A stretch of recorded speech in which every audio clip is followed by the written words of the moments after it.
इसलिए तो याद किया।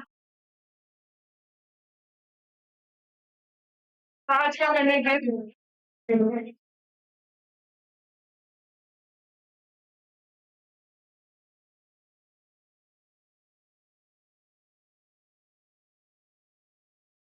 अच्छा, ई आई है।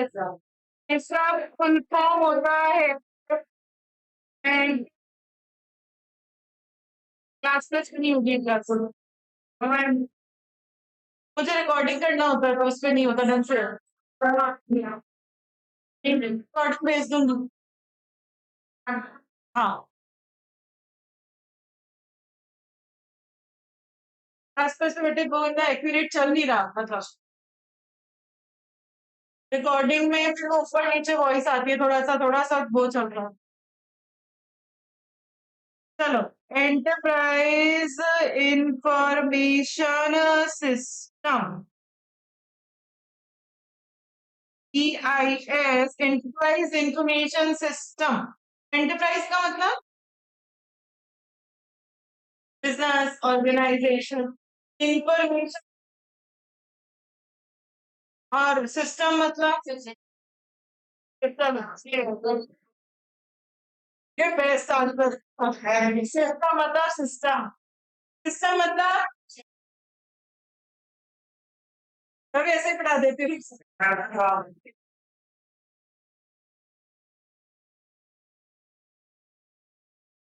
टेक्नोलॉजी नहीं, सिस्टम मतलब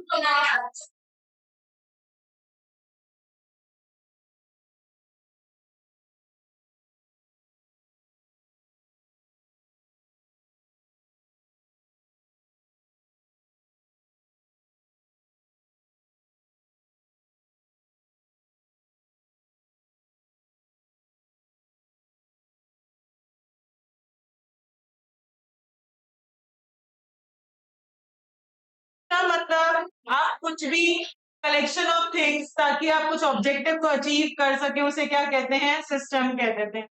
तो एंटरप्राइज इंफॉर्मेशन सिस्टम, इस सब्जेक्ट के अंदर अपन पढ़ेंगे कि ऐसे कौन से सिस्टम्स होते हैं जिसकी हेल्प से एंटरप्राइज को कुछ इंफॉर्मेशन मिले और इंफॉर्मेशन से वो एंटरप्राइज की जो डिसीजन मेकर्स हैं वो एंटरप्राइज के लिए थोड़े अच्छे डिसीजंस ले सकें। तो उन सारे इंफॉर्मेशन सिस्टम्स के बारे में अपन इस सब्जेक्ट के अंदर पढ़ेंगे।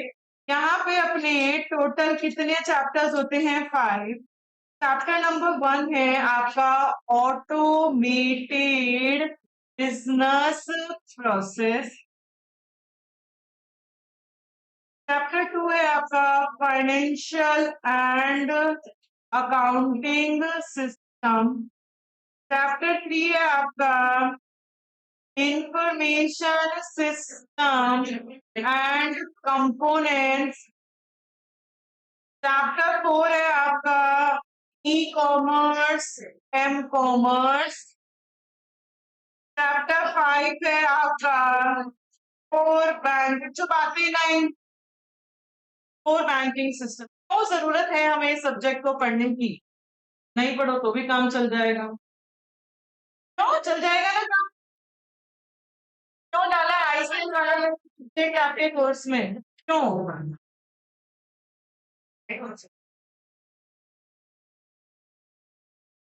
डाला आइसक्रीम सब्जेक्ट आपके कोर्स में? देखो, ये सब्जेक्ट हमें बताएगा रिलेटेड टू द टेक्नोलॉजी। आजकल सब कुछ टेक्नोलॉजी बेस्ड हो गया है। टेक्नोलॉजी मतलब कंप्यूटर बेस्ड।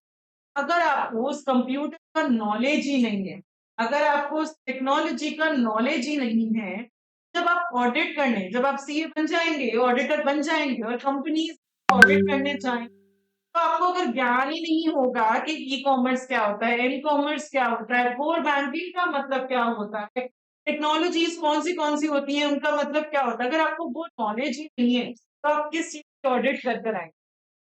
ये सब्जेक्ट ऐसे ही नहीं डाला गया कि सिर्फ डाल दिया और पढ़ लो। बहुत बहुत इंपॉर्टेंट सब्जेक्ट है, हमें ये सब्जेक्ट पढ़ना।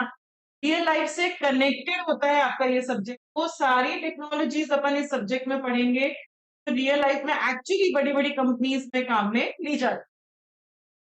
सारे चैप्टर्स यहाँ पे कनेक्टेड होते हैं एक दूसरे से। अपन अगर बात करें, सबसे पहले अगर आप बात करो ई कॉमर्स, एम कॉमर्स, आपको कुछ भी खरीदना हो आजकल, शॉपिंग करनी हो, ज्यादातर लोग शॉपिंग क्या करना पसंद करते हैं? ऑनलाइन शॉपिंग करती है।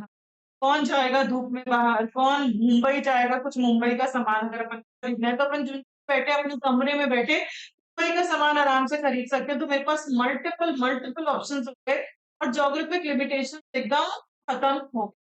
अगर मैं कुछ खरीद रही हूँ तो नहीं खरीदूंगी ना, तो उसको पैसा देना पड़ेगा। अब पैसा मैं उसके वहां जाकर उसको हाथ में तो नहीं दूंगी, मैं ऑनलाइन पेमेंट उसको करूंगी।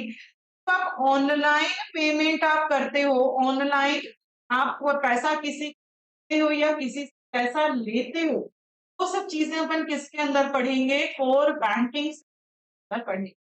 अब सपोज मैंने अमेजोन से शॉपिंग की, मैंने अमेजोन से शॉपिंग की, कॉमर्स में अमेजोन को मैंने ऑनलाइन पैसा दिया कोर बैंकिंग के थ्रू।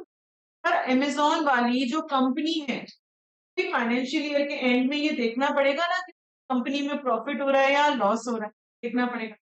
कैसे देखेगी? बिना बैलेंस शीट, बिना फाइनेंशियल स्टेटमेंट्स बनाए वो लोग नहीं एनालाइज कर सकते उनका बिजनेस ग्रो कर रहा है या उनका बिजनेस फॉल हो रहा है, उनको सक्सेस मिल रही है नहीं मिल रही। ये सब चीजें उनको देखने के लिए उनको कौन सा चीजें अंडरस्टैंड करनी पड़ेंगी? Financial and accounting.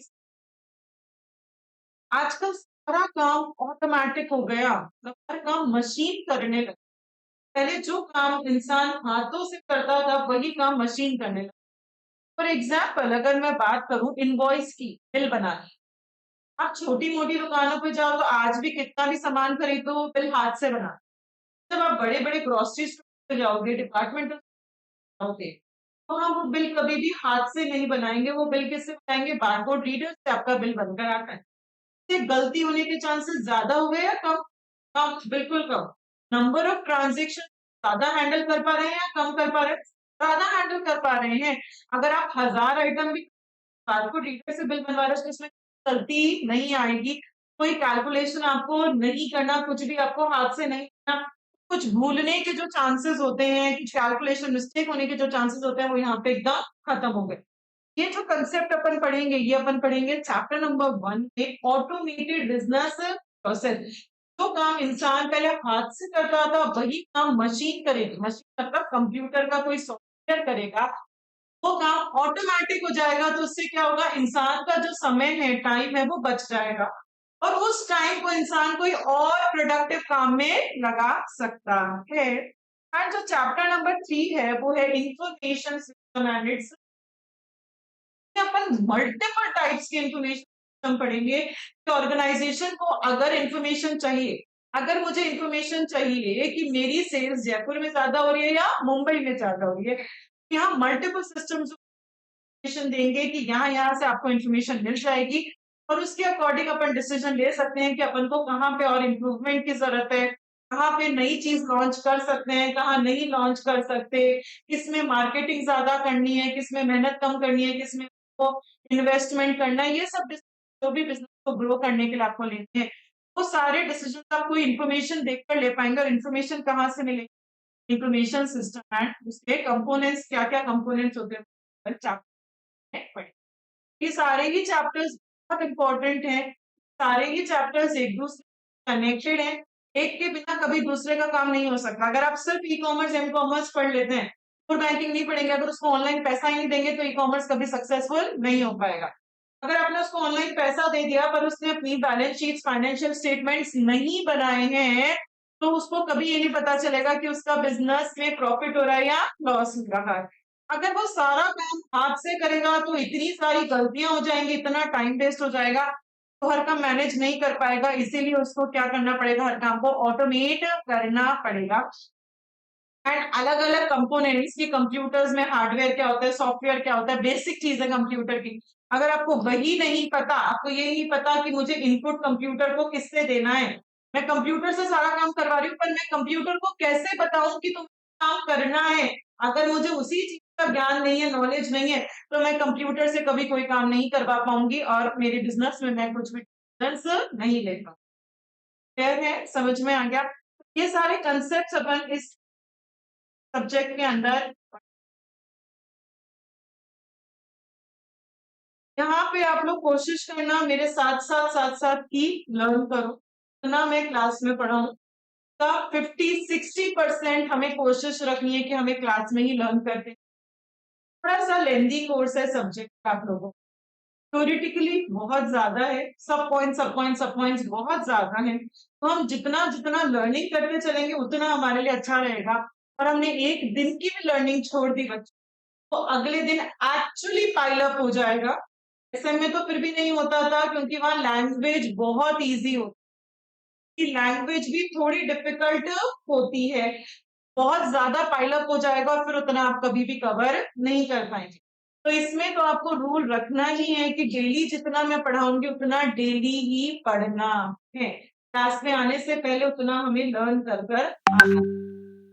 सबसे पहले जो हम स्टार्ट करेंगे वो हम स्टार्ट करेंगे chapter number 4, that is e commerce, m commerce and technologies. Chapter number 4, e-commerce, m-commerce and बच्चों, what is the meaning of e-commerce? Commerce का मतलब क्या होता है? ई मतलब इलेक्ट्रॉनिक, इलेक्ट्रॉनिक कॉमर्स का मतलब क्या होता है? अरे नॉर्मली बताओ, अपनी भाषा में बताओ, ई कॉमर्स का मतलब क्या? ऑनलाइन कुछ भी खरीदना या बेचना, ऑनलाइन बाइंग करना या सेल करना, उसे क्या कहते हैं? ई कॉमर्स कहते हैं। ऑनलाइन खरीदना या ई कॉमर्स जो है वो मल्टीपल चीजों का कलेक्शन होती है, मल्टीपल टेक्नोलॉजीज लगती हैं इसके अंदर। ऑनलाइन खरीदने बेचने के लिए सिर्फ एक टेक्नोलॉजी से काम नहीं चलेगा, it is a combination of various technologies. E commerce, अगर आपको ऑनलाइन कुछ खरीदना बेचना है तो उसके लिए आपको इंटरनेट की जरूरत पड़ेगी। अगर मुझे कुछ भी ऑनलाइन खरीदना है तो इंटरनेट चाहिए, अमेजोन से कुछ खरीदना है तो internet, www world wide web ये भी चाहिए होगा, हाँ या ना? अगर मुझे अमेजोन ओपन करना है मेरे लैपटॉप में तो मैं कैसे लिखूंगी उसको? www.amazon.com, ऐसा कुछ मैं लिखूंगी। तो आपको www जरूरत पड़ेगी। आपको ईमेल की जरूरत पड़ेगी नहीं पड़ेगी? अगर आपको ऑनलाइन कुछ खरीदना है तो आप जब ऑनलाइन परचेजिंग करते हो तो अमेजोन वाला आपको मेल करता है क्या कि हमने आपका ऑर्डर कंफर्म कर दिया, इस तारीख तक आपका ऑर्डर पहुंच जाएगा, आपको इतने पैसे देने हैं एंड सो ऑन। जो भी आपके मैसेजेस हैं वो मेल पे आते हैं, हाँ या ना? हाँ। तो अपन को ईमेल की भी जरूरत पड़ेगी। कई ऐसे भी ऑनलाइन वेबसाइट्स होती हैं जहां पे वो अपन को क्या कर देते हैं? व्हाट्सएप कर देते हैं। अगर आप उनसे कुछ खरीदते हैं तो आपके नंबर पे व्हाट्सएप मैसेज आ जाता है कि इस तारीख तक आपके पास ये सामान आ जाएगा। इतनी सारी टेक्नोलॉजीज का कलेक्शन है, इन सब के बिना ई कॉमर्स नहीं चल सकता। अकेला सिर्फ ई कॉमर्स एक टेक्नोलॉजी पे काम नहीं कर सकता। सिर्फ अमेज़न ने अपनी वेबसाइट बना दी तो क्या उसका बिजनेस चल जाएगा? नहीं। उसको अगर मुझे यूज करना है तो मेरे पास इंटरनेट होना चाहिए, और उसको यूज करवाना है तो उसके पास भी इंटरनेट होना चाहिए। मेरे पास www को यूज करना होना चाहिए, मतलब मेरे पास कोई ब्राउजर होना चाहिए जिसमें मैं www लिख सकूं। मेरे पास मेलिंग सिस्टम उसके पास होना चाहिए कि वो मुझे मेल कर सके। कई लोग फैक्स भी कर देते हैं, तो फैक्स भी आपके पास होना चाहिए और उनके पास होना चाहिए।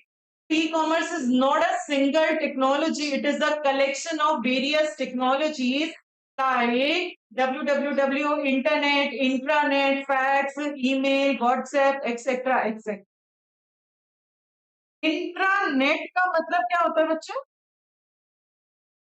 इंटरनेट और इंट्रानेट सेम है या अलग अलग? इंटर मतलब, इंटरनेट मतलब कोई भी काम में ले सकता है, विद इन द बाउंड्री नहीं है वो, आउटसाइड द बाउंड्री भी कोई भी काम में ले सकता है। और इंट्रा का मतलब क्या होता है? जो चीज विद इन द बाउंड्री चलती है। मतलब अगर कोई ऐसा नेटवर्क जो इसी ऑर्गेनाइजेशन की बाउंड्री में अगर वो नेटवर्क चल रहा है तो उसे क्या कह देते हैं अपन? इंट्रानेट कह देते हैं।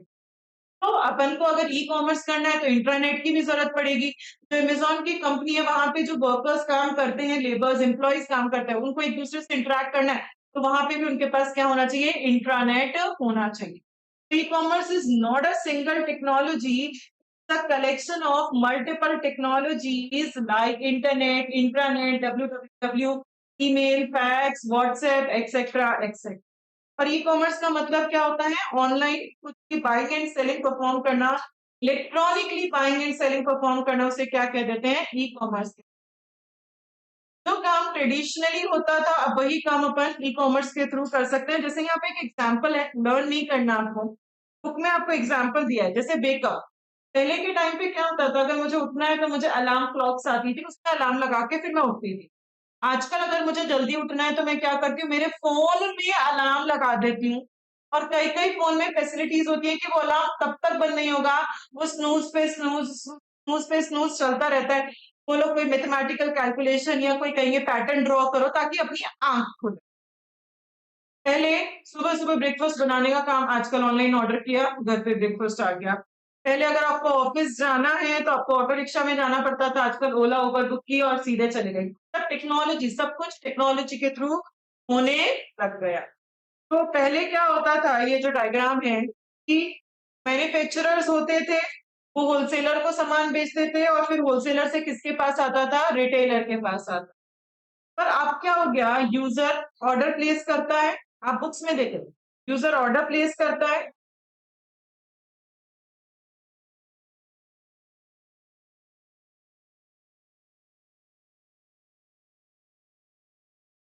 अब क्या हो गया, यूजर जो है वो ऑर्डर प्लेस करता है, फिर वो शॉपिंग कार्ट में जाता है, फिर उसने ऑर्डर कंफर्म किया तो आपका क्रेडिट कार्ड चार्ज हो जाता है, मतलब अगर आप क्रेडिट कार्ड से पेमेंट कर रहे हैं तो, और आपका ऑर्डर क्या माना जाता है, कंप्लीट हो गया। ऑर्डर कंप्लीट होते ही मेल भेजा जाता है कस्टमर को और मर्चेंट को। ये मर्चेंट कौन हुआ, सेलर। अमेज़न खुद सेलर है या कोई और सेलर है? Amazon is the third party जिसके ऊपर अपना सामान कोई और बेचता है। सपोज मैंने XYZ कंपनी का सामान खरीदा अर्पिता ने, तो मेल किस-किस को जाएगा? अमेज़न किस-किस को मेल करेगी? XYZ और अर्पिता को। XYZ को तो ये मेल जाएगा कि आपका ये सामान अर्पिता को बेचना है, इस तारीख तक ऐसा-ऐसा बेचना है ये कलर का।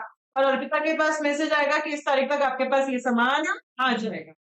फिर मेल आते ही वो सामान वेयर हाउस में चला जाता है, फिर उसकी शिपिंग होती है और फिर शिपमेंट कस्टमर के पास पहुंच जाती है। ठीक है, आजकल ऐसा ही होता है ई कॉमर्स के अंदर। अब अपन देखेंगे difference between traditional commerce and E. Traditional commerce का मतलब क्या है बच्चों, दुकान पे जाकर मैं सामान खरीद रही हूँ। और ई कॉमर्स का मतलब मैं अमेजोन से शॉपिंग कर रही हूँ।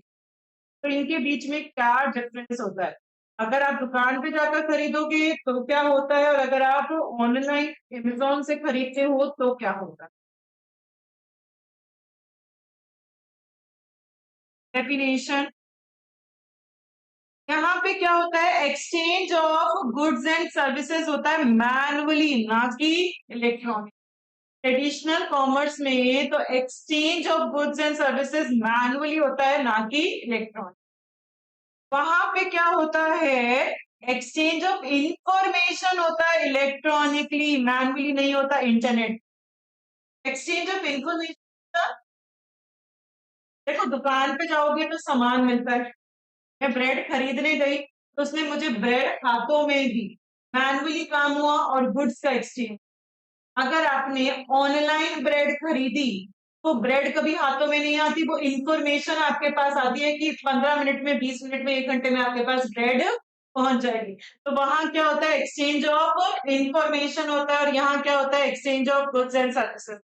यहाँ सारा काम मैनुअली होता है, वहां सारा काम इलेक्ट्रॉनिकली होता है with the help of inter location. बच्चों अगर आप दुकान पे जाते हो तो दुकान को एक जगह चाहिए, ब्रेड खरीदने जा रही हूँ तो ब्रेड की दुकान होनी चाहिए, वो दुकान की एक जगह होनी चाहिए। तो ट्रेडिशनल कॉमर्स को तो क्या चाहिए होता है, एक मार्केट प्लेस चाहिए होता है ऑपरेट। जनरली वो लोग ऐसी जगह दुकान खोलना पसंद करते हैं जहां कंपटीशन कम हो और जो लोकेशन कन्वीनियंट हो कस्टमर्स और ओनर्स। आप कोई भी दुकान खोलते हो तो दुकान खोलने से पहले ये सोचते हो कि वो दुकान सबसे पहले तो क्या होनी चाहिए, ऐसी जगह जहाँ कंपटीशन बहुत ज्यादा, प्लस वो कन्वीनियंट, बहुत ज्यादा अंदर अंदर अंदर जाकर नहीं होनी चाहिए, कन्वीनियंट होनी चाहिए कस्टमर, तभी तो कस्टमर आपको अप्रोच करेगा और आपका सामान बिकेगा। जैसे फॉर एग्जाम्पल, तो लोग मॉल के अंदर दुकानें खोलते हैं तो मॉल का पूरा ट्रैफिक उनकी दुकान पे आने के चांसेस होते हैं।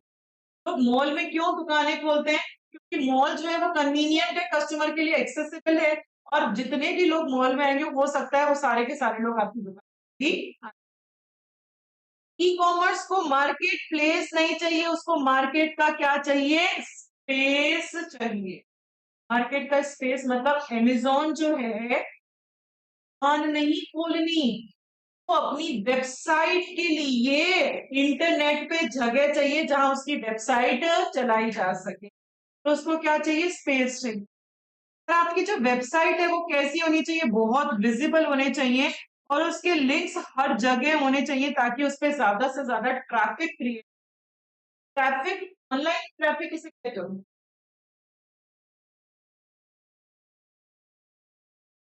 क्या मतलब? हाँ, ज्यादा यूजर्स उसको विजिट करते हैं वेबसाइट को, उसी को क्या कहते हैं? ट्रैफिक कहते हैं। तो आजकल आप लोग अगर देखते होंगे, इंस्टा इंस्टा चलाते हो, उस पे आपने सपोज कभी मिंत्रा से कुछ शॉपिंग किया फॉर एग्जाम्पल, इंस्टा चलाते चलाते बीच में मिंत्रा का कुछ ना कुछ आने लग जाता है। तो उससे क्या होता है, अपन 10 बार 15 बार इग्नोर करेंगे, पर कभी कभी ना तो अपन उस पर क्लिक कर ही देंगे, और क्लिक करते ही तो इतना आसान होना चाहिए कि क्लिक करते ही डायरेक्टली आप मिंत्रा की वेबसाइट को ओपन हो। तो डिफिकल्ट होगा तो कोई कस्टमर आपकी वेबसाइट को एक्सेस करेगा। तो वेबसाइट आपकी बहुत इजी टू फाइंड होनी चाहिए। मतलब अगर मिंत्रा की वेबसाइट मुझे चलानी है तो बहुत इजी स्पेलिंग होनी चाहिए, और बहुत www.myntra.com बस खुल जानी चाहिए। ऐसा नहीं है मुझे 3 4 तामझाम उसमें लगाने पड़े फिर कस्टमर्स को समझ में नहीं आए। ये लिंक्स हर जगह होने चाहिए। इंस्टा पे लिंक है मिंत्रा का, फेसबुक चलाओगे फेसबुक पे लिंक मिल जाएगा, और यूट्यूब चलाओगे यूट्यूब पे भी मिंत्रा का आपको लिंक मिल जाएगा। जहां जहां मुझे लगता है कस्टमर जाता है वहां वहां उस पे उसके लिंक्स जाते रहने चाहिए, ताकि कस्टमर ज्यादा से ज्यादा मेरी वेबसाइट पे जाएगा, और जितना ज्यादा कस्टमर मेरी वेबसाइट पे जाएगा उतना ही मेरी वेबसाइट पे ट्रैफिक क्रिएट होगा। ट्रैफिक क्रिएट मतलब उतने यूजर्स मेरी वेबसाइट को विजिट करेंगे, जितने ज्यादा लोग विजिट करेंगे उतनी ही ज्यादा चांसेस आपके सामान बिक। For example, online model choose क्या करते हैं? वर्चुअल मॉल में अपना मॉडल खोलने की कोशिश करते हैं, for example Yahoo shopping mall, ताकि वहां का सारा ट्रैफिक जो है मॉल का वो उसकी वेबसाइट पे आ सके। Jio Mart, Jio Mart is a virtual mall. Virtual क्या होती है? अमेजोन ले लो, अमेजोन तो सब जानते हैं। Amazon is a virtual mall. सबसे पहले तो मुझे ये बताओ मॉल मतलब क्या? जहाँ पे एक तरीके का सामान नहीं मिलता, मल्टीपल तरीके का सामान। अब वर्चुअल मतलब क्या होता है? जो चीज रियल ना हो, रियल में नहीं दिख रही, उसको फिजिकली टच नहीं कर सकते। Amazon वेबसाइट को आप फिजिकली टच नहीं कर सकते, पर Amazon is a mall, it is a virtual mall. यहाँ पे आपको सब तरीके का सामान मिलेगा। आपको जूते चाहिए जूते मिल जाएंगे, खिलौने चाहिए खिलौने मिल जाएंगे, कपड़े चाहिए कपड़े मिल जाएंगे, आपको ग्रोसरी चाहिए ग्रोसरी मिल जाएगी। तो आपको जो चाहिए वो सब Amazon आपको दे रहा है। तो अगर मुझे, मेरी सपोज जूते मैं बेचती हूँ, शूज बेचती हूँ, अगर मैंने मेरा शूज जो है अमेज़न पे लगा दिया तो अमेज़न पे जितना ट्रैफिक आएगा वो सब हो सकता है ना मेरे वेबसाइट पे भी आराम से आ जाए, मेरे लिंक पे भी आराम से आ जाए। तो जितने भी ये ई कॉमर्स मॉडल्स होते हैं वो कोशिश करते हैं कि अपना जो मॉडल है वो किस पे डाले? वर्चुअल मॉल पे वो लोग अपना मॉडल का लिंक डालें, ताकि वर्चुअल मॉल का जितना भी ट्रैफिक क्रिएट होने वाला है वो सारा का सारा ट्रैफिक आपके उस पे भी आ सके। आ गया समझ में? लोकेशन, ट्रेडिशनल कॉमर्स को एक मार्केट प्लेस चाहिए। प्लेस कैसी होनी चाहिए? जो जहाँ पे कन्वीनियंट हो for the customers and for the suppliers, competition कम हो। जनरली आप मॉल में खोलना पसंद करते हो क्योंकि मॉल का सारा ट्रैफिक आपके पास आ सकता है। ई कॉमर्स को क्या चाहिए? लोकेशन, स्पेस चाहिए। आपकी वेबसाइट का लिंक इजी होना चाहिए, हर जगह प्लेस्ड होना चाहिए, ताकि ज्यादा से ज्यादा ट्रैफिक क्रिएट हो सके। कोशिश करो आप अपने मॉडल को कहाँ पे लॉन्च करो, वर्चुअल मॉल में, ताकि आपका वेबसाइट पे जो है ट्रैफिक ज्यादा क्रिएट हो। फिर नेक्स्ट अपन बात करेंगे साइज। कितनी बड़ी दुकान होनी चाहिए बच्चों? ट्रेडिशनल कॉमर्स की बात करूं, दुकान कितनी बड़ी होनी चाहिए? हाँ, depends on type of the item. मैं कैसा सामान बेचती हूँ। अगर मैं बड़ी बड़ी गाड़ियां बेच रही हूँ तो मेरी बहुत बड़ी दुकान होनी चाहिए। अगर मैं फोर व्हीकल बेच रही हूँ तो बहुत बड़ा स्पेस चाहिए। अगर मैं छोटे छोटे कॉस्मेटिक्स बेच रही हूँ तो मेरे को कम जगह में भी मैं मेरा काम कर सकती हूँ। Depends on the size of item, type of item, आप क्या सामान बेचते हो, साइज, आइटम का साइज कितना है, and number of customers influence the size of customer. तो आपके पास कितने कस्टमर्स, अगर आपके पास बहुत सारे कस्टमर्स आ रहे हैं तो आपकी दुकान की जगह बड़ी होनी चाहिए, और आपके पास लिमिटेड कस्टमर्स आते हैं तो छोटी जगह से भी काम चला सकते हैं। जिन स्टोर्स में हेवी ट्रैफिक होता है उनको हमेशा ऐसी लोकेशन चूज करनी चाहिए जहाँ पे पार्किंग भी सफिशिएंट हो, एंट्रेंसेस भी सफिशिएंट हो, वॉकवेज भी होने चाहिए। वॉकवेज मतलब चलने के रास्ते लार्ज इनफ होने चाहिए कि जितने लोग आ रहे हैं जा रहे हैं। बड़े बड़े मॉल्स होते हैं तो इतनी इतनी बड़ी बड़ी जगह होती है, आराम से जाओ आराम से आओ, ऐसे धक्का मुक्की नहीं लगती, वहां पे लाइनें नहीं लगानी पड़ती मॉल्स के अंदर, ताकि इतने सारे ट्रैफिक को आप अकोमोडेट कर सकें। तो उसका साइज कितना होना चाहिए ट्रेडिशनल कॉमर्स का, depends on the type of item, size of item, and कितने कस्टमर्स आपके पास आते हैं। अगर आपके पास ज्यादा कस्टमर्स है, मतलब ज्यादा ट्रैफिक है, तो क्या करोगे आप, ऐसी जगह चूज करो जहां पे आराम से लोग पार्किंग कर सके, नहीं तो पार्किंग में लोगों को प्रॉब्लम होगी। बहुत सारे एंट्रेंसेस होने चाहिए, एक ही छोटा सा दरवाजा नहीं होना चाहिए, नहीं तो धक्का मुक्की स्टार्ट हो जाएगी। एंड वॉकवेज होने चाहिए, आराम से लोग चल रहे हैं आ रहे हैं, ताकि उतने सारे ट्रैफिक को आप अकोमोडेट कर। अगर अपन ई कॉमर्स की बात करें तो ई कॉमर्स का साइज जो है वो किस पे डिपेंड करता है कि आपके प्रोडक्ट्स एंड आप क्या प्रोडक्ट बेचते हो और आपके क्या कितने। जैसे अमेजोन है, अमेजोन का साइज छोटा है या बड़ा? के पास मल्टीपल तो प्रोडक्ट्स हैं और मल्टीपल। अगर मैं, मेरी सपोज एक छोटी सी कपड़े की दुकान, फॉर एग्जाम्पल मैंने मेरे कपड़े की दुकान का वेबसाइट बना, मेरी वेबसाइट का अमेजोन से साइज छोटा होगा या बड़ा? क्योंकि मैं आइटम भी एक ही बेच रही हूँ, कस्टमर्स भी दो चार ही आते हैं, ज्यादा नहीं। अमेजोन के पास तो कस्टमर होते हैं और प्रोडक्ट भी बहुत सारे। तो ई कॉमर्स में भी जो बिजनेस मॉडल होता है, साइज डिपेंड करता है प्रोडक्ट एंड द कस्टमर्स पे। जिन स्टोर्स पे हेवी ट्रैफिक आ रहा है, जैसे अमेजोन है, उस पे हेवी ट्रैफिक आ रहा है, उनको इनफ बैंडविड्थ चाहिए, उनको बड़े बड़े कमरे नहीं चाहिए। आज ट्रेडिशनल कॉमर्स में तो आपको बड़ी बड़ी लैंड चाहिए, उनको लैंड नहीं, जमीन नहीं चाहिए। उसका साइज डिफाइंड होता है बैंडविड्थ। बैंडविड्थ मतलब क्या होता है बच्चों? बैंडविड्थ मतलब डेटा कैरिंग कैपेसिटी या फिर speed of the net. Bandwidth मतलब डेटा कैरिंग कैपेसिटी, या फिर इसको क्या बोला जा सकता है, स्पीड ऑफ द नेट। एक बार में एक जगह से दूसरी जगह कितना डेटा कैरी किया जा सकता है? एमबीपीएस, जीबीपीएस, ऐसा कभी कुछ सुना है? एमबीपीएस, जीबीपीएस मतलब इतना अमाउंट ऑफ डेटा कैरी कर सकते हैं। अपन कहते हैं इंटरनेट की स्पीड कम आ रही है, इंटरनेट की स्पीड ज्यादा आ रही है। स्पीड कम मतलब उसकी बैंडविड्थ कम है, स्पीड ज्यादा मतलब उसकी बैंडविड्थ ज्यादा है।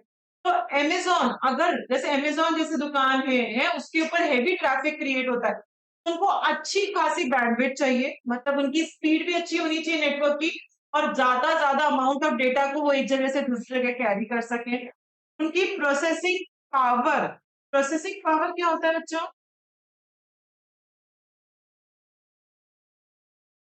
प्रोसेसिंग मतलब काम करने की जो क्षमता होती है, उनके पास वो काम करने की जो प्रोसेसिंग पावर है वो भी बहुत ज्यादा होनी चाहिए।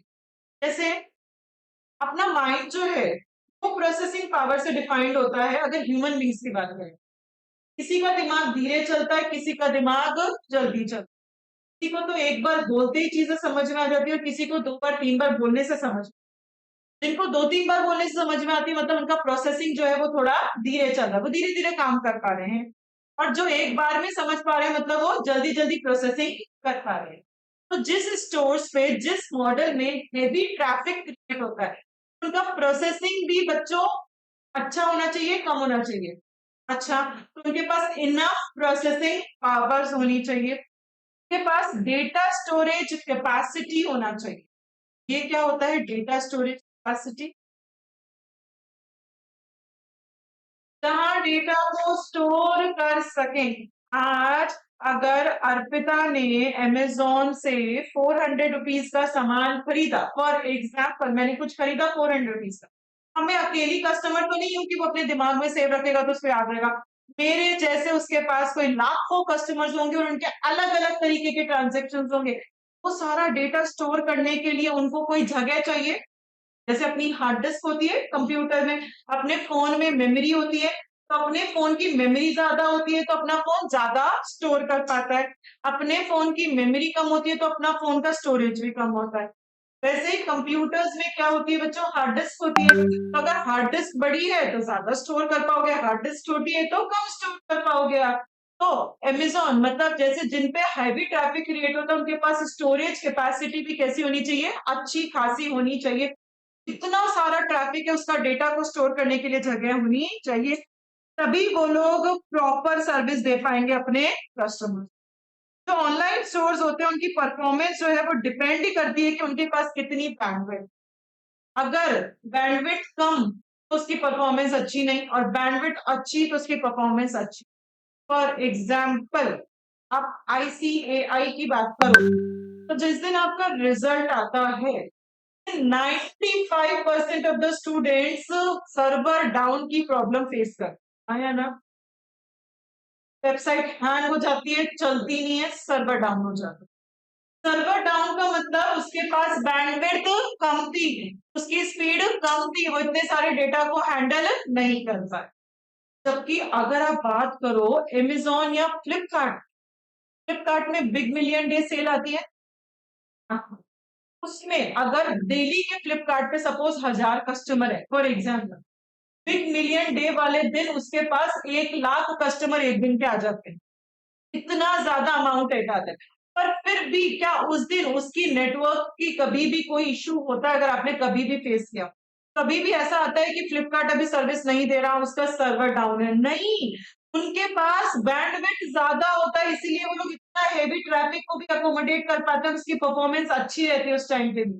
जबकि आईसीआई का क्या, बैंडविड्थ वो ज्यादा नहीं लेके रखते हैं तो उनकी परफॉर्मेंस जो है वो ट्रैफिक होते ही परफॉर्मेंस वीक हो जाती है। तो जितने भी ऑनलाइन मॉडल्स होते हैं उनकी परफॉर्मेंस डिपेंड इस पे करती है कि उनके पास कितनी बैंडविड्थ है। अगर बैंडविड्थ ज्यादा होगी तो उनकी परफॉर्मेंस भी अच्छी होगी, अगर बैंडविड्थ कम होगी तो उनकी परफॉर्मेंस भी कम। ये अपन ने क्या पढ़ा, साइज पढ़ा अपन ने। तो जो ट्रेडिशनल कॉमर्स दुकानें, दुकानों को बच्चों कितना बड़ा साइज की दुकान होनी चाहिए, depends on type of item, size of item and कितने सारे कस्टमर्स आ। अगर हेवी ट्रैफिक है तो ऐसी जगह चूज करो जहाँ पार्किंग अच्छी हो, जहाँ पे एंट्रेंसेस बहुत सारे हो, वॉकअवेज हो, ताकि आप ट्रैफिक को हैंडल कर सको। अगर अपन ई कॉमर्स की बात करें तो उसका साइज डिपेंड्स ऑन कि आप कितना क्या प्रोडक्ट और कितने कस्टमर। जहाँ पे जिस मॉडल के अंदर हेवी ट्रैफिक होगा उनको क्या क्या चाहिए अच्छा परफॉर्म करने के लिए, बैंड हो गए, उनकी प्रोसेसिंग पावर एंड उनका स्टोरेज। ऑनलाइन मॉडल की परफॉर्मेंस किससे डिफाइंड होती है कि उनके पास कितना अच्छा बैंडविड्थ है। बैंडविड्थ का मतलब क्या, स्पीड ऑफ द नेटवर्क या data capacity of the network. Network एक जगह से दूसरी जगह कितना डेटा कैरी कर सकता है, इसे क्या कह देते हैं, बैंडविड्थ कहते हैं।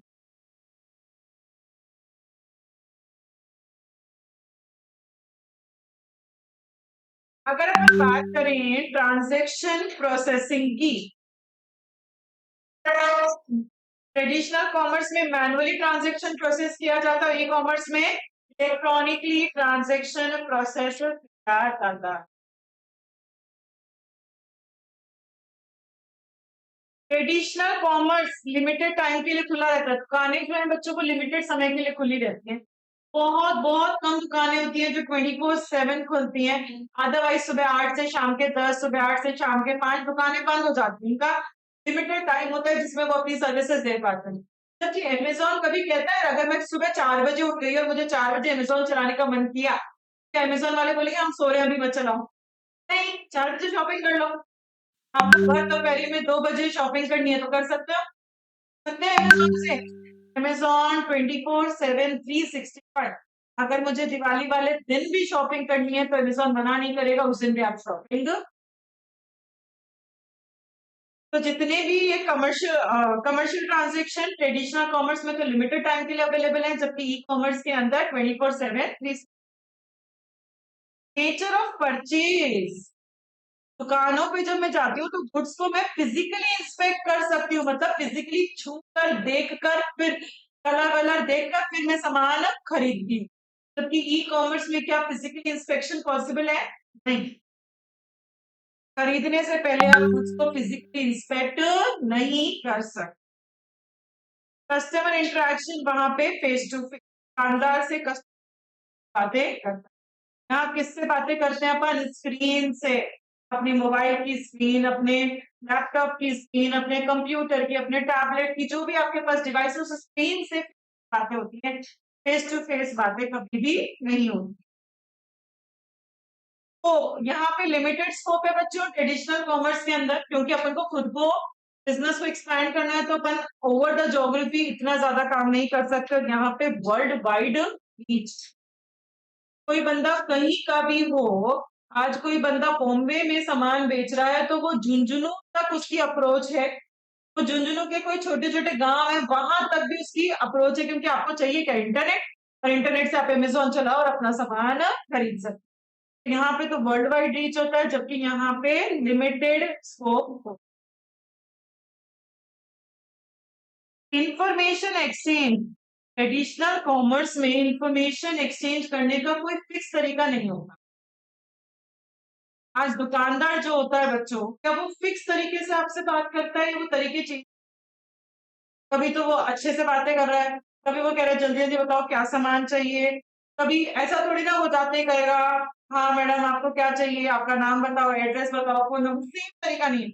वो अलग अलग इंसान है ना, तो यूनिफॉर्म प्लेटफॉर्म नहीं होता।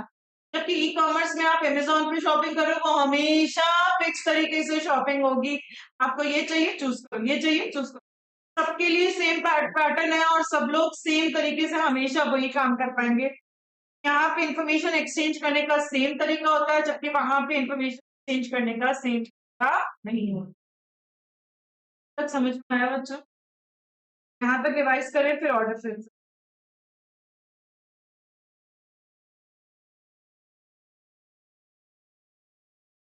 क्या होता है ई कॉमर्स का मतलब? ऑनलाइन कुछ भी खरीदना या बेचना। It is a collection of technology process business strategy ताकि वो काम हो सके। It is not a single technology but a combination of multiple technologies like internet, intranet, W email, fax. E commerce का मतलब कहीं से कभी भी बिजनेस अपना करना, उसे क्या कहते हैं? ई कॉमर्स कहते। Then difference between traditional commerce and e-commerce. Traditional commerce की डेफिनेशन क्या है? वहां पे क्या होता है? Exchange of goods and services manually. यहाँ पे exchange of information electronically with the help of inter. Location उसको एक मार्केट प्लेस चाहिए। प्लेस कौन सी होनी चाहिए? जहाँ पे कॉम्पिटिशन कम हो, convenient to customers and timing. तो आप कोशिश करो कि मॉल में अपनी दुकान खोलो ताकि आपको ज्यादा फायदा मिल सके। कॉमर्स में लोकेशन क्या चाहिए? Market space. आपके वेबसाइट के लिंक्स इजी टू फाइंड होने चाहिए और हर जगह अवेलेबल होने चाहिए। आप अपना मॉडल कहाँ लॉन्च करो? वर्चुअल मॉल में, ताकि वहां का सारा ट्रैफिक आपके ऊपर आ सके। नेक्स्ट क्या है? Transaction sorry size. Traditional commerce का size depends on the type and the size of the item and कितने कस्टमर्स आ रहे हैं। अगर ज्यादा कस्टमर्स हैं तो ऐसी जगह चूज करो जहाँ पार्किंग सफिशिएंट हो, वॉकअवेज हो, एंट्रेंसेस हो। देन अगर ई कॉमर्स की बात करें साइज की, तो डिपेंड्स ऑन क्या प्रोडक्ट और कितने कस्टमर्स आ रहे हैं। अगर ई कॉमर्स में भी हेवी ट्रैफिक है तो आपके पास क्या क्या होना चाहिए? Storage capacity. ई कॉमर्स की परफॉर्मेंस जो है वो डिपेंड करती है आपकी कितनी ट्रांजेक्शन प्रोसेसिंग की बात करें तो हाँ, मैनुअल, यहाँ पे इलेक्ट्रॉनिक। कमर्शियल ट्रांजेक्शन वहां पे लिमिटेड टाइम के लिए अवेलेबिलिटी, और यहाँ पे 24/7 365 के लिए। नेचर ऑफ परचेज, वहां पे कुछ को फिजिकली इंस्पेक्ट कर सकते हो, यहाँ पे फिजिकली इंस्पेक्ट नहीं कर सकते।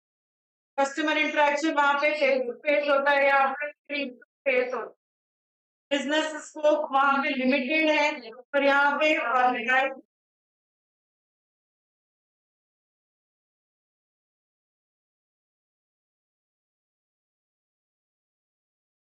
देन इंफॉर्मेशन एक्सचेंज, वहां पे कोई फिक्स तरीका नहीं होता इंफॉर्मेशन एक्सचेंज करने का, जबकि ई कॉमर्स में फिक्स तरीका होता है for to exchange the information. Resources किसके टुवर्ड्स फोकस की जाती है? ट्रेडिशनल में तो सप्लाई साइड। ट्रेडिशनल दुकानों पे जाते हो तो उनका एक ही होता है, सामान बेचना है। कैसे भी बेचो, कस्टमर को खुश कर कर, उसको वैरायटी दिखाकर, तो चाय पिलाकर, पर उनका एम क्या होता है? हमें सामान बेचना है। वो अपनी जितनी रिसोर्सेज है वो किसके टुवर्ड्स लगा देते हैं कि सप्लाई, सामान बेचना। जबकि ई कॉमर्स में किस पे फोकस किया जाता है? डिमांड। आपको क्या पसंद है? अगर मैं शॉपिंग करते वक्त मैंने कहा मुझे जीन्स दिखाओ, तो मुझे सिर्फ जीन्स दिखाएगा, उसके साथ वो मुझे जूते नहीं दिखाएगा। मैंने कहा मुझे सिर्फ ब्लू कलर की जीन्स दिखाओ, तो वो मुझे सिर्फ ब्लू कलर की जीन्स दिखाएगा, उसके साथ मुझे ब्लैक एंड व्हाइट जीन्स नहीं दिखाएगा। तो ई कॉमर्स में हमेशा रिसोर्सेज का फोकस के टुवर्ड्स होता है, डिमांड के टुवर्ड्स, जबकि ट्रेडिशनल कॉमर्स में रिसोर्सेज का फोकस किसके टुवर्ड्स होता है? सप्लाई के टुवर्ड्स। मार्केटिंग बच्चों किस ज्यादा करनी पड़ेगी, सोच के बताओ, ई कॉमर्स में या ट्रेडिशनल कॉमर्स? कॉमर्स क्यों? ट्रेडिशनल क्यों? कॉमर्स कौन ट्रेडिशनल बोल रहा है? नहीं, कौन ई कॉमर्स बोल रहा है? सब बोल रहे हैं। अक्षर बताओ बेटा, ई कॉमर्स में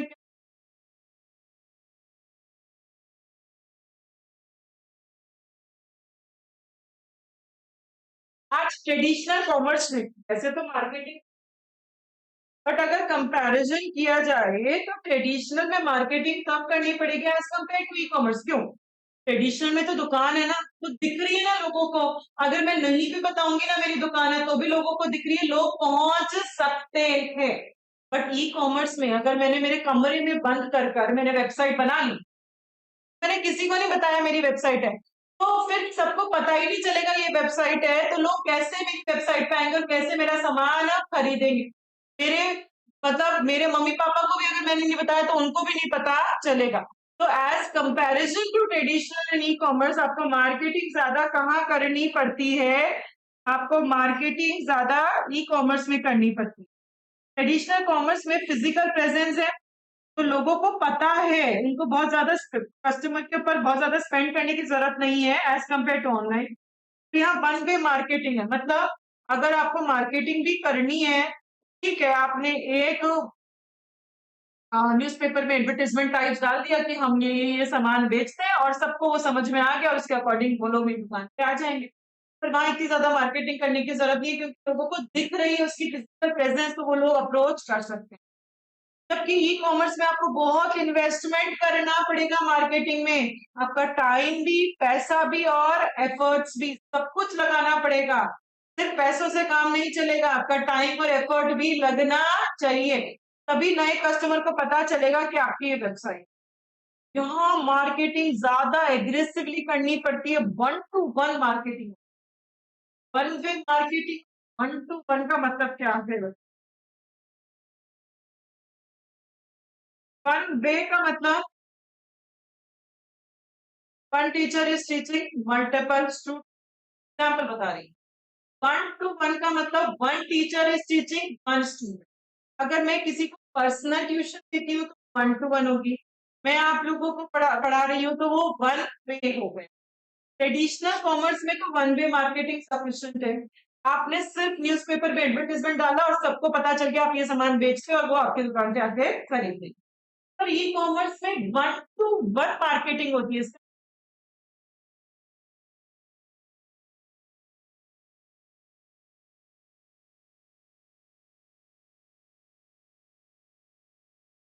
जिसको जो पसंद है ना, ई कॉमर्स उसको वही दिखाता है और कुछ नहीं। अगर मुझे सेल वाला आइटम पसंद है तो ई कॉमर्स के जो मेरे पास मैसेजेस आएंगे मिंत्रा के वो कौन से आएंगे? सेल वाले। अगर मुझे फ्रेश अराइवल पसंद है, ई कॉमर्स मिंत्रा के जो मेरे पास मैसेजेस आएंगे वो कौन से आएंगे? हमेशा फ्रेश अराइवल। ये आपने भी नोटिस किया होगा कि e commerce one two one marketing करता है, मतलब जिसको जो पसंद होता है ना वो उसी सामान की मार्केटिंग करता है और किसी सामान की। अगर अगर मेरा मन है कि मुझे एक ज्वेलरी खरीदनी है ऑनलाइन, तो ई कॉमर्स मुझे सिर्फ वो ज्वेलरी ज्वेलरी ज्वेलरी ही दिखाएगा। अगर आपका मन है आपको एक ड्रेस खरीदना ऑनलाइन, तो ई कॉमर्स आपको जो मार्केटिंग करेगा वो ड्रेस ड्रेस ड्रेस की ही करता है। तो यहाँ जिसको जो पसंद होता है सिर्फ वही चीज की मार्केटिंग करी जाती है, क्योंकि ट्रेडिशनल में तो ऐसा नहीं होता ना। मैंने कहा सेल लग रही है तो मैंने एक सेल का ब्रोशर टाइप बनवाया, न्यूज़पेपर में डाला और सब लोग समझ जाएंगे कि वो सेल लग रही है। मैंने ऐसा नहीं कहा कि टी शर्ट की सेल लग रही है या जीन्स की सेल लग रही है। मैंने अलग-अलग मेंशन अलग-अलग लोगों को नहीं किया। तो ट्रेडिशनल कॉमर्स में तो वन वे मार्केटिंग होता है, जबकि ई कॉमर्स में क्या होता है? One two one marketing. ऐसा होता है ना, आपको जो पसंद होता है वही दिखाता है। इंस्टा पे जो एड्स आते हैं सबके सेम आते हैं अलग-अलग? कैसे पता चलता है आपको क्या पसंद है? बताऊंगी। वो भी टेक्नोलॉजी अपन पढ़ेंगे, एक्चुअली वो टेक्नोलॉजी पढ़ेंगे। आज आप यूट्यूब खोलते हो, यूट्यूब का होम पेज सबका सेम आता है अलग अलग? तो कैसे? उसमें जो मुझे पसंद होता है वो गाने वो मुझे दिखाएगा, जो आपको पसंद है वो गाने वो आपको दिखाएगा। तो उसको ये कैसे पता चला? उसने वन टू वन मार्केटिंग की। जो मुझे पसंद वो मुझे दिखाया, जो आपको पसंद हो आपको दिखाया। आ रहा है समझ में बच्चों? तो मार्केटिंग ट्रेडिशनल कॉमर्स में क्योंकि वो फिजिकली दुकान प्रेजेंट है, तो as compare to e commerce वहां पे मार्केटिंग आपको कम करनी पड़ेगी और वहां वन वे मार्केटिंग होती है। जबकि ई कॉमर्स में आपको बहुत खर्चा करना पड़ेगा, पैसे का, समय का और एफर्ट्स का। तभी नए कस्टमर आपसे जुड़ सकते हैं। यहाँ पे बहुत एग्रेसिवली, मतलब बहुत ज्यादा मार्केटिंग आपको करनी पड़ेगी। और कैसी मार्केटिंग होती है वहां पे? One two one two one. समझ रहे हो ना क्या कह रहे हैं ये? अगर ट्रेडिशनल कॉमर्स में मुझे पेमेंट करना है तो मैं कैसे भी कर सकती हूँ, कैश से, चेक से, क्रेडिट कार्ड से। जब ई कॉमर्स में आपको पेमेंट करना है तो credit card, fund transfer, payment wallets etcetera, इन सबसे अपन पेमेंट कर सकते। डिलीवरी ऑफ गुड्स ट्रेडिशनल में तो तुरंत मिल जाते हैं, क्या ई कॉमर्स में कभी भी तुरंत मिलता है? कभी नहीं मिलेगा, उसमें समय लगता है। बट आजकल जैसे बड़ी बड़ी सिटीज में अमेज़न कहता है मैं आपको विद इन 2 डेज डिलीवर कर दूंगा, 4 घंटे में डिलीवर कर दूंगा। आउट ऑफ इंडिया तो ड्रोन्स की हेल्प से भी डिलीवरी स्टार्ट हो गई है। क्या होता है ड्रोन्स? पंखा। शादी हो गई सबका पंखा। क्या होता है बच्चे ड्रोन्स? कैमरा जो घूमता रहता है हवा में, उसे क्या कहते हैं? ड्रोन्स कहते हैं।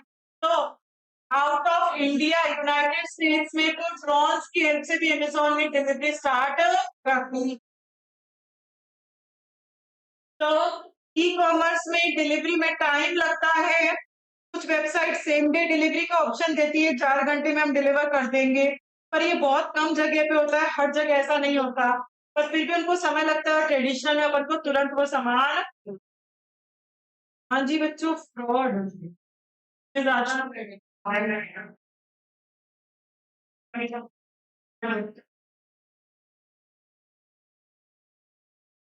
ऑनलाइन में कभी भी कोई फ्रॉड हुआ है? खरीदा कुछ आ गया कुछ।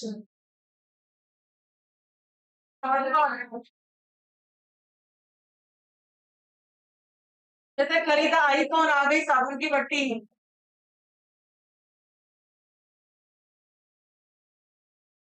बच्चों हुआ है किसी के साथ कोई फ्रॉड? किसी के साथ ही फ्रॉड नहीं हुआ?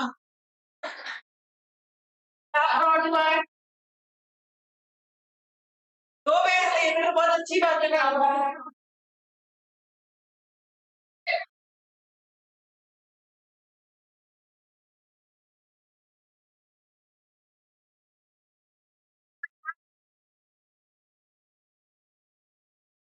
बताओ बेटा।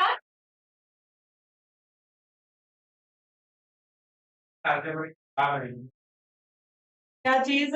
अच्छा।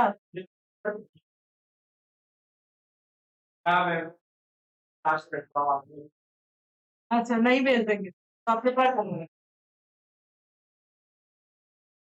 तो तो ई कॉमर्स में बच्चों फ्रॉड होने के चांसेस ज्यादा होते हैं, जबकि ट्रेडिशनल कॉमर्स के अंदर अपने फ्रॉड होने के चांसेस कम होते हैं।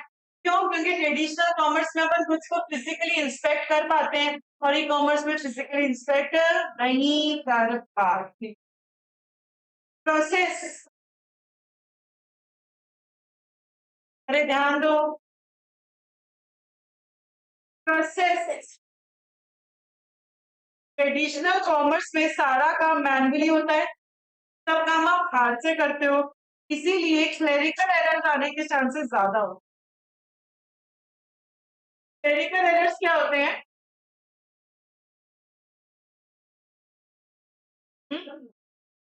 एरर्स लिखा पढ़ी वाले एरर्स। हाँ, कुछ आप लिखते वक्त अगर कुछ गलतियां हो जाती हैं तो उसे कहते हैं क्लेरिकल। कई बार क्या होता है कि कोई बिल कोई अमाउंट 69 का होता है और लिखते वक्त गलती से क्या लिखा जाता है 96। ऐसा कुछ होता है लिखते वक्त। कई बार 1000 रुपए को आप लिखते वक्त क्या लिख देते हो 100 रुपए, गलती से एक जीरो लिखना भूल गए या वो प्रेस नहीं हुआ या जो भी है। तो इस तरह की एरर्स को क्या कहा जाता है क्लेरिकल एरर्स। तो क्योंकि यहाँ पे सारा काम मैनुअली होता है तो क्लेरिकल एरर्स होने के चांसेस बहुत ज्यादा।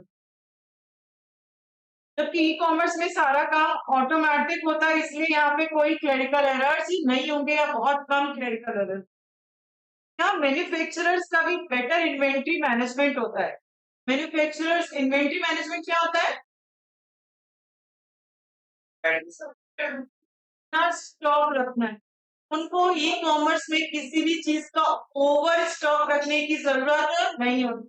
उनको पता है कस्टमर क्या खरीद रहा है, वो अपनी inventory JIT just in time basis पे मेंटेन करता है। ये क्या होता है?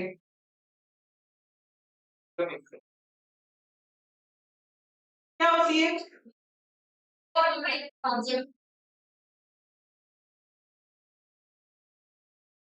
सपोज फॉर एग्जाम्पल ध्यान दो बच्चों, मैं शर्ट्स बना के बेचती हूँ ई कॉमर्स के थ्रू। मैं मेरे शर्ट का हर वैरायटी के तीन आइटम सपोज मैं स्टॉक में रख रही हूँ, मैं आपको दिखा रही हूँ। अब आपने मुझे ऑर्डर किया, अगर आपने मुझे 15 आइटम्स का ऑर्डर किया तो मैंने 15 बना के ही रख रखे थे, पर मैंने आपसे समय मांगा क्योंकि 2-3 दिन का टाइम होता है ई कॉमर्स में डिलीवरी में। फिर मैंने तुरंत वो 15 बनाए और फिर मैंने आपको भेज दिए। क्योंकि ट्रेडिशनल कॉमर्स में तो क्या होता था, आपको ये 15 आइटम का स्टॉक रखना पड़ता था, जबकि ई कॉमर्स के अंदर इन्वेंट्री बहुत कम रखी जाती है क्योंकि उनको पता है उनके कस्टमर्स क्या खरीदते हैं क्या नहीं खरीदते और वो कब खरीद रहे हैं। वो जब खरीदेंगे तभी वो उसको मैन्युफैक्चर कर कर उसको वो डिलीवर कर देंगे। आया समझ में? तो मैन्युफैक्चरर्स का इन्वेंट्री मैनेजमेंट भी इजी हो गया, मिनिमम स्टॉक रखना पड़ेगा, जस्ट इन टाइम बेसिस पे इन्वेंट्री मेंटेन हो सकता है। Profit impact. प्रॉफिट किसमें ज्यादा, ई कॉमर्स या ट्रेडिशनल? क्यों?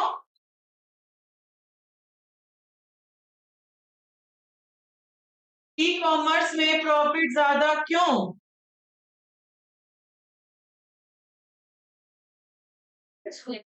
अरे ट्रेडिशनल कॉमर्स में तो मिडिलमैन रहेगा ही रहेगा।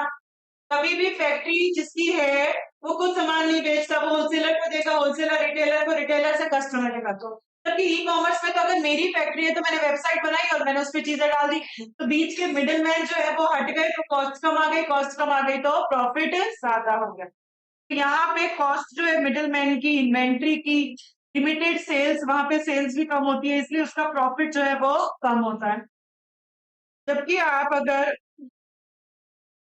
ई कॉमर्स की बात करो तो सेल्स भी ज्यादा है, कॉस्ट भी कम है और सारा काम स्ट्रीमलाइन हो गया। स्ट्रीमलाइन का मतलब ऑटोमैटिक। ई कॉमर्स में हर काम ऑटोमैटिक हो रहा है, इसीलिए जो प्रोड्यूसर्स है उसका प्रॉफिट मार्जिन भी ज्यादा। प्रोड्यूसर को प्रॉफिट मिल रहा है तो वो कस्टमर को डिस्काउंट भी ज्यादा दे पा रहा है और कस्टमर को बेटर प्राइस पे सामान मिल पा रहा है। तो ये सारे अपन ने क्या पढ़े, differences between traditional commerce and e commerce. Revise करें क्या क्या पढ़े।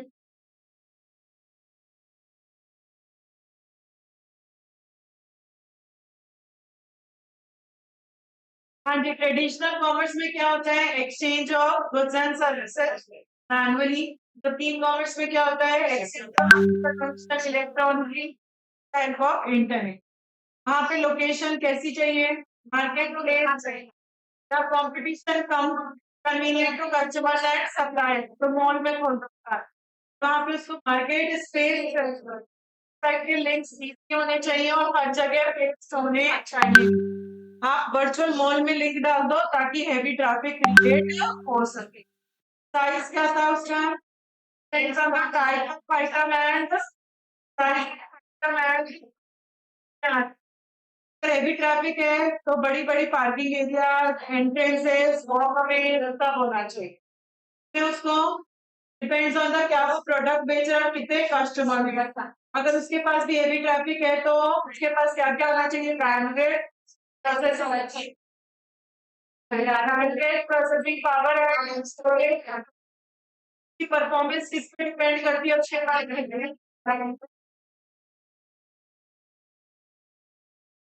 नेक्स्ट ट्रांजेक्शन प्रोसेसिंग और मैनुअल, वहाँ इलेक्ट्रॉनिक। अवेलेबिलिटी को लिमिटेड टाइम के लिए 4/24/7 है। नेचर ऑफ परचेज, वहाँ कुछ को फिजिकली इंस्पेक्ट कर सकते हैं, हम इसको इंस्पेक्ट नहीं कर सकते। यहाँ customer face to face interaction होता है, वहाँ बिजनेस स्कोप वहाँ पे लिमिटेड और यहाँ पे इंफॉर्मेशन एक्सचेंज करने का तरीका कोई फिक्स नहीं है, वहाँ पे फिक्स तरीका है। रिसोर्सेज को वहाँ सप्लाई पे फोकस करते हैं या मार्केटिंग, इनके फिजिकल प्रेजेंस से इनको मार्केटिंग कम करनी पड़ेगी as compare to commerce. And यहाँ पे वन वे मार्केटिंग, यहाँ पे वन मार्केटिंग बहुत ज्यादा इन्वेस्टमेंट करना पड़ेगा, टाइम का, एफर्ट्स का और मनी का। एग्रेसिवली मार्केटिंग करनी पड़ेगी। पेमेंट कैश चेक, और यहाँ पे कैश चेक, क्रेडिट कार्ड और इन सब से पेमेंट किया जा सकता है। डिलीवरी ऑफ गुड्स वहाँ पे इंस्टेंट है, यहाँ पे टाइम लगता है। फ्रॉड वहाँ पे होने के चांसेस कम है क्योंकि आप फिजिकली प्रेजेंट हो, वहाँ होने के चांसेस ज्यादा है। प्रोसेस क्योंकि यहाँ सारा काम मैनुअली हो रहा है तो क्लरिकल एरर होने के चांसेस ज्यादा। यहाँ सारा काम इलेक्ट्रॉनिकली हो रहा है तो क्लरिकल एरर्स कम। मैन्युफैक्चरर्स अपनी इन्वेंट्री भी कम रखेगा क्योंकि उसको जस्ट इन टाइम बेसिस में इन्वेंट्री मेंटेन करनी है। लास्ट प्रॉफिट, यहाँ उसका प्रॉफिट कम, क्यों, क्योंकि एक तो कॉस्ट लग रही है मिडिलमैन लेवल की, एक उसकी सेल्स भी कम है और इन्वेंट्री भी उसको ज्यादा रखनी पड़ रही है। तो वहां उसका प्रॉफिट ज्यादा, क्यों, क्योंकि उसकी सेल्स भी ज्यादा, इन्वेंट्री भी कम, कॉस्ट भी मिडिलमैन की हट गई। तो प्रॉफिट ज्यादा मिल रहा है तो वो कस्टमर्स को डिस्काउंट ज्यादा दे पा रहा है, कस्टमर को बेटर प्राइस पे सामान।